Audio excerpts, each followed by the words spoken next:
قالوا مرحبا اشتره. مرحبا. قالوا بدو امانه سر قرباني هندك او بو ملت زعب تلفونات كتبه زعب بيلجينو زانا او كخالد تبرا شيخ ابراهيم جارك دنيجي او بك انبياجي الهوي او كدو سر قرباني فلما اسلم وتله للجميع اجرنا من فلما تله الجميع امان جالي حافظ مافظ هم اقتباس القران او قاعده علم معاني نزانن يعني حضرت ابراهيم وحضرت اسماعيل وقت تسلیم امر خدای بون سر عنیاوی زبران ده شفقت بابه تدید بریا آیت داشته افعل ما تؤمر واتك و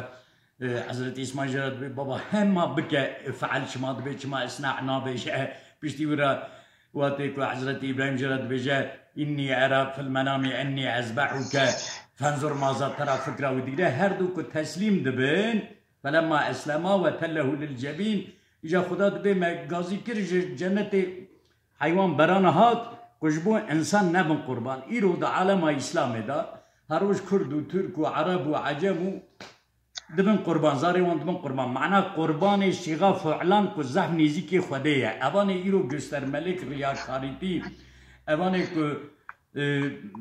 قربان شرجه دکنو و دوری خوده نو و بناب قربانا فکره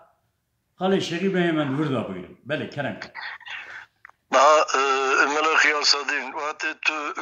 ديروكا دنيا مزادكي جبري داجي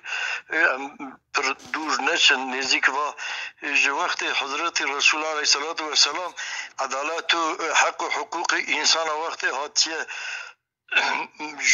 جبو خاطر خودی چه امر کریه هاتیه بیان کردن خلقی را گوتنه آها بکن مزه کردن اوانا ندکارن دزیه بکن ندکارن فحشتیه بکن ندکارن تشت نجس بکن چهر کردن آن ناتنه مثلا اهلی بیتو تبه ذریت حضرت علی شهید خستنه آن ناتنه جخورا دینیدن انا یاسا که چه کردن گوتی یکی برشین آنک بدزه زی دستی ویجی کم هاشا تجلیه خدا اونینه خدا تمام يقولوا زي روح الدنيا قشتك بإرادة خدا جيانا وان چه دبه رزق وان خدا دده خدا شخص عبد خرد بيشه مثلا من حيري او از القاشي ملاكي فهاني و ملاي و ازور او زيدا نكار بكنيانس ببي شكل خدای تعالى دبه از بقول خود دشتان نكارم يك نكارم